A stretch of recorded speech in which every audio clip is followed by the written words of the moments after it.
I am going to tell you something about successful people that the motivational industry will never say out loud. Not because it isn't true, because it is uncomfortable, because it doesn't sell well, because it doesn't fit on a vision board. The most successful people you admire, the ones whose lives look perfect from the outside, are running on habits that would disturb most people if they saw them up close. Not illegal habits, not immoral habits, uncomfortable ones, lonely ones, obsessive ones, habits that cost them things that most people were never willing to pay. Success has a price tag that is never shown in the highlight reel. Today, we look at the receipt, and here is the warning before we begin. Some of what you hear today you will recognize in yourself. Some of it will disturb you. Some of it will make you question whether the price is worth paying. That is exactly the point. Nobody builds anything extraordinary without first understanding what it will cost. Behind every glittering success story is a shadow narrative, a collection of sacrifices, obsessions, and psychological intensities that the person rarely discusses in public. Dark habit 1. They chose to be alone. The deliberate, repeated choice to be alone. Not because of social anxiety or depression, but because the work demands it. This is not loneliness. This is weaponized solitude. Every truly successful person I have studied had a period in their life, sometimes years, where they were deliberately, almost pathologically, alone. Newton developed the foundations of calculus during 18 months of forced isolation at his mother's farm during the plague of 1665. He called it his miracle years. His greatest work happened in a room by himself. The people around you will not understand this habit. They will call it antisocial. They will worry about you. They will invite you to things and feel rejected when you don't come. And here is the truth that nobody says out loud. The person building something real cannot afford every invitation. Every hour in the wrong room is an hour stolen from the right one. The successful chose the workroom, repeatedly, ruthlessly. Bill Gates famously took 2 weeks alone every year, called Think Weeks, reading, thinking, writing. No staff, no family, no phone calls. Many of Microsoft's most important strategic decisions came from those weeks of deliberate solitude. Dark habit 2. The obsession they hide. The habit of returning to a single idea, problem, or craft with a frequency and intensity that most people around them find deeply unsettling. Not passion, not dedication, obsession. There is a word the self-help industry has tried to sanitize. They replaced it with passion, with dedication, with focus. But the real word, the honest word, is obsession. Charles Darwin spent 40 years thinking about evolution, not occasionally, every single day. He built a thinking path, a gravel trail around his garden. He walked it every morning, counting his laps with stones so he could track how many times he had circled the same idea. His wife described him as occasionally present but never fully there. He was always somewhere else in the idea. The obsession that makes you extraordinary is the same obsession that makes you difficult to love.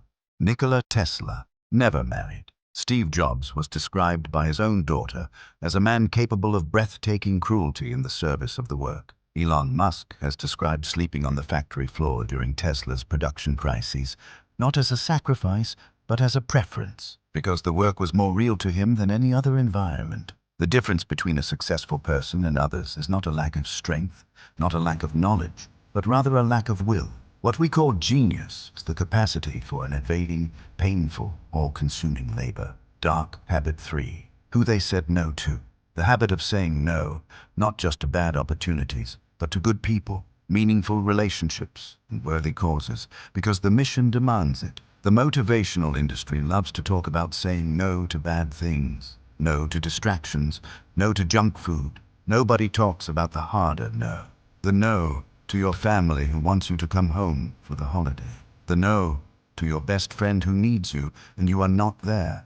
The no to the version of yourself that just wanted to rest. Time is a zero-sum resource. Every hour given to work is an hour subtracted from your relationships. High achievers, systematically and often unconsciously, reduce their active social networks to conserve cognitive and temporal resources for the primary pursuit. This is not a flaw, it is a feature, but it comes at a human cost. Warren Buffett's rule is famous. The difference between successful people and really successful people is that really successful people say no to almost everything.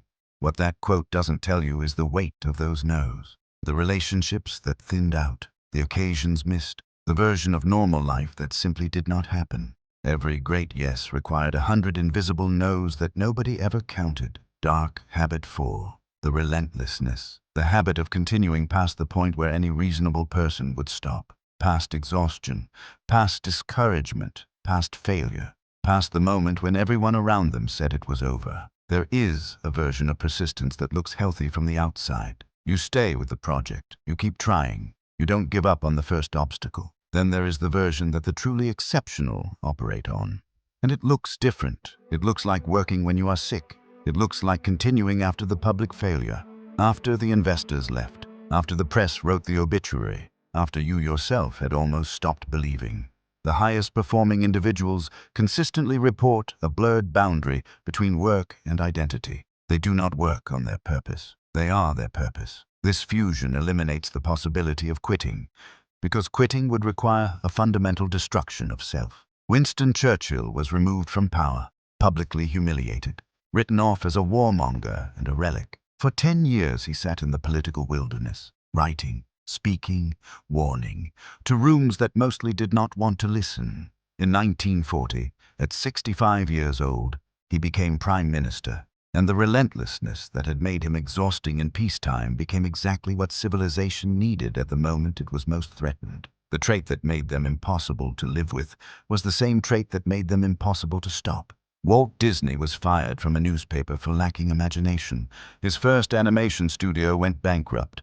He was turned down 302 times before a bank finally funded Disneyland. 302. That is not persistence. That is a disorder that happened to be pointed in the right direction. It is not the most talented who succeed.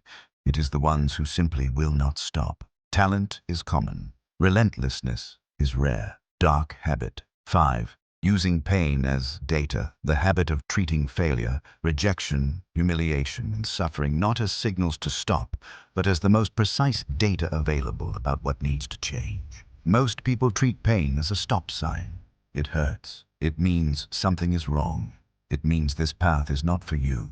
Move on. Try something easier. The most successful people I have ever studied treat pain as a different kind of signal entirely. Individuals who develop the habit of cognitive processing of painful experiences, examining them for information rather than avoiding them, show significantly higher levels of personal strength, new possibilities, and purpose. The key variable is your relationship to the pain, not the pain itself. Ray Dalio built his entire investment philosophy around this habit. He called painful mistakes gifts, but only if you examine them. His firm, Bridgewater, has a practice of recording every meeting, logging every error, and systematically analyzing every failure for the information it contains. Pain as curriculum, failure as faculty. The people who built the most were not people who avoided suffering. They were people who developed the extraordinary habit of staying in the room with the pain long enough to understand it. The question is never, why is this happening to me? The question is always, what is this teaching me? The price nobody tells you. Now I have to tell you something that this entire video has been building toward. These habits are real. They work. The historical proof is undeniable, and they come with a cost that the motivational industry never puts on the poster. The habits that build empires also build the conditions for catastrophic collapse when the work is removed. Identity fused with achievement is a double-edged sword. Steve Jobs died having achieved everything, and having described his relationship with his daughter Lisa as one of the great failures of his life. He was not a failure as a creator. He was, by his own admission, a profound failure as a father. The isolation produced work.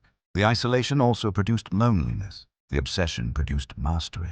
The obsession also produced broken relationships. The relentlessness produced victory. The relentlessness also produced a person who sometimes could not stop, even when stopping was right. Know the habits. Use the habits, but never forget that the habits serve you. You do not serve the habits. The most dangerous version of this story is the person who adopts the darkness without the purpose, who isolates without creating, who obsesses without direction, who is relentless in the wrong direction. The habits are tools. What you build with them is still entirely up to you. The greatest danger for most of us is not that our aim is too high and we miss it, but that it is too low and we reach it. Look at what you are already doing. I want you to do something right now. I want you to be completely honest. Think about your life. Not the life you perform for other people, the real one. The one you live at midnight when nobody is watching.